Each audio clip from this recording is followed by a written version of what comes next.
Hello viewers, అందరు ఎట్లున్నారు? నేనైతే మస్తున్నా. So welcome back to our YouTube channel vlogger Vihari. So ఇవాళ అయితే మనం ఒక మంచి టెంపుల్కి వెళ్ళిపోతున్నాము. సో టెంపుల్ యొక్క విశేషాలు, ఆ టెంపుల్కి ఉన్న చరిత్ర అంతా చెప్పేస్తా. ఈ టెంపుల్ అయితే చాలా చాలా ప్రాముఖ్యత గల టెంపుల్.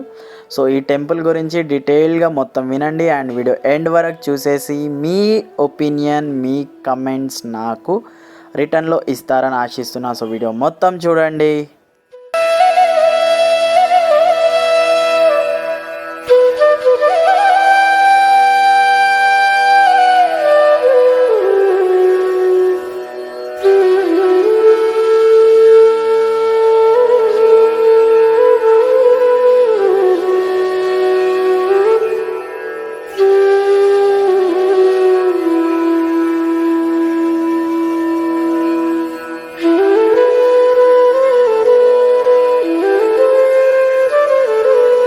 బేసికల్లీ మేము బంజారాస్ కాబట్టి మేము ఏ టెంపుల్కి వెళ్ళినా కానీ మేము 2-3 రకాల జెండాలు అయితే దేవాలయానికి ఎక్కిస్తాము. అది మా సంస్కృతి సాంప్రదాయం. సో ప్రస్తుతం నేను చేస్తున్న ప్రాసెస్ కూడా అదే.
హలో గైస్, అందరు ఎట్లున్నారు? నేనైతే మస్తున్నా. So welcome back to our YouTube channel vlogger Vihari.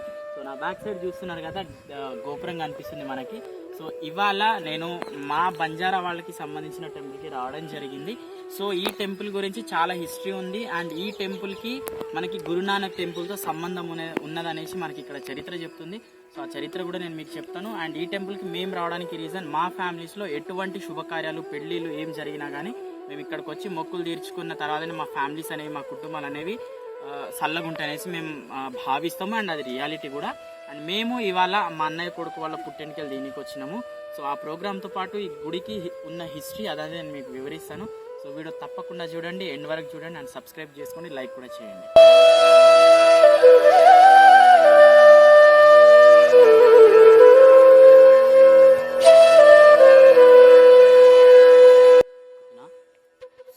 Temple history చెప్తా అన్నాను కదా. సో ఈ టెంపుల్ హిస్టరీ ఏంటంటే, ఒకనొక టైంలో అంటే 90s టైంలో ఇక్కడ ఏం జరిగిందంటే, మనకి ఏదైతే గురునానక్లో ఆయనకి 7 శిష్యులు ఉండేటోళ్ళు అనమాట. ఆ శిష్యుల్లో ఈ టెంపుల్, ఈ వ్యక్తి ఒక ఆయన అనమాట.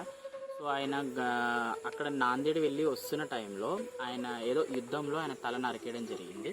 తల నరికేసిన తర్వాత మొండెం వచ్చేసి నాందేడ్లో పడిపోయింది. అండ్ ఏదైతే కింది భాగం ఉంటుందో ఆ కింది భాగం తన స్వారీగా వచ్చిన గుర్రం అక్కడ నుంచి ఇక్కడ దాకా గుర్రం మీద తీసుకొచ్చి ఇక్కడ వేసేసింది. దెన్ ఆ వ్యక్తి మొండెం లేకపోవడం వల్ల ఈ చుట్టుపక్కల ప్రజలు గుర్తుపట్టలేదు. ఆ బాడీని అలాగే పెట్టుకొని నైట్ అంతా ఉన్నారు. అయితే అదే రోజు రాత్రి దేవుడు కలలోకి వచ్చి, ఫలానా వ్యక్తిని నేనే, సో మీ బంజారా గురువుగా నేను ఇప్పటి నుంచి ఉంటాను అనేసి వీళ్ళకి చెప్పడంతో వాళ్ళు ఇక్కడే ఆయనని సమాధి చేసినారు. సమాధి చేసిన తర్వాతనే మొక్కులు, కోరికలు ఏమున్నా కానీ తీర్చుకుంటారు. అండ్ చెప్తున్నా కదా, ఇక్కడికి వచ్చి ఏం కోరికలు కోరుకున్నా 100% నెరవేరుతాయని మా బంజారాలు నమ్మకము. కేవలం బంజారాలు మాత్రమే కాదు, తెలుగు వాళ్ళు కూడా చాలామంది వస్తూ ఉంటారు తండోపతండాలకు వచ్చి. అండ్ శివరాత్రి టైంలో స్పెషల్గా లిటరలీ చెప్తున్నా, కాలు పెట్టే సందు ఉండదు, అంతమంది వచ్చి వాళ్ళ మొక్కులు తీర్చుకొని వెళ్తారు. సో మీరు కూడా ఎప్పుడైనా టైం ఉంటే టెంపుల్ని విజిట్ చేయండి అండ్ మీ కోరికలు ఏమన్నా కోరుకోండి. అండ్ నా బ్యాక్ సైడ్ చూస్తున్నారు కదా, ఇతనే అనమాట నేను ఏదైతే దేవుడు చెప్పానో అదే విగ్రహం ఈయనది. అంటే ఇలాగే ఉండేటోళ్ళు. అండ్ దిస్ ఈజ్ కోనేరు. ఈ కోనేరులోనే శివరాత్రి అప్పుడు జనాలు కిటకిటలాడారు. సో ఇంకా అప్డేట్స్ ఏమైనా ఉంటే ఇస్తాను, చూస్తూ ఉన్నాను. సో ఇక్కడ ఈ టెంపుల్ మనము తెలుగు వాళ్ళది అండ్ మా బంజారా వాళ్ళది 2 కలిపి చేసుకుంటారు. కాకపోతే ఇక్కడ నైవేద్య విధానం వచ్చేసి, దేవుడికి అర్పించే నైవేద్యం ఏదైతే ఉంటుందో కంప్లీట్గా బంజారా వ్యవస్థ ఏ విధంగా అయితే దేవుళ్ళని చేసుకుంటారో ఆ విధంగానే జరుగుతుంది.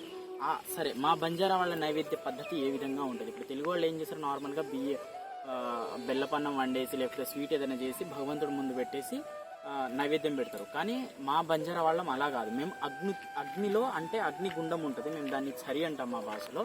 దాంట్లో మేము ఏదైతే ప్రసాదాలు చేస్తామో, స్వీట్ రొట్టెలు కానీ స్వీట్ రైస్ కానివ్వండి, దాని తర్వాత పప్పులో ఉప్పు అలాంటివి కలపకుండా పప్పు చేసి నైవేద్యం పెడతాము. అది కూడా ఎట్లా, ఫోటో ముందు పెట్టకుండా ముందట అగ్నిగుండంలో 5 సార్లు ముద్దలేసి దాంట్లో నెయ్యితో పెడతాము. ఆ మంట ఎట్లయితే వెలుగుతుందో మా కోరిక నెరవేరుతుంది. అండ్ మేము పెట్టిన నైవేద్యం స్వామివారికి వెళ్ళింది, చేరింది అనేసి మా నమ్మకము.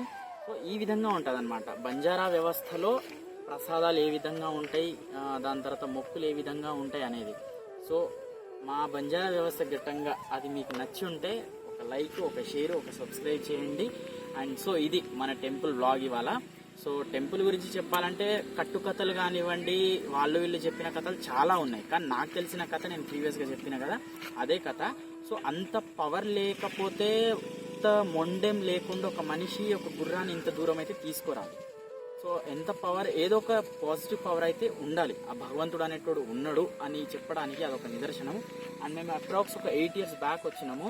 చుట్టుపక్కల ఏం లేకుండా, మీరు ఏవైతే చూస్తున్నారో ఫెసిలిటీస్, ఈవెన్ ఈ గోపురం కూడా లేకుండే, గాలి గోపురము. సో ఈ మధ్య కన్స్ట్రక్షన్ అయ్యింది. గవర్నమెంట్ ఇన్వాల్వ్మెంట్ ఉండడం వల్ల 2014 తర్వాత కొంచెం డెవలప్మెంట్ అనేది స్టార్ట్ అయింది. సో ఈ టెంపుల్ ఇంకా ముందుకెళ్ళాలనేసి మనస్ఫూర్తిగా ఆశిద్దాము. సో నా వీడియో నచ్చితే లైక్, షేర్ అండ్ సబ్స్క్రైబ్ చేయండి. Thank you.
హాయ్ హాయ్ హాయ్ ఏడును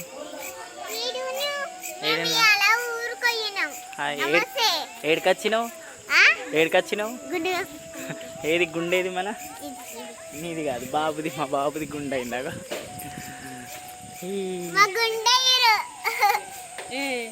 చూపిస్తున్నారా గుండు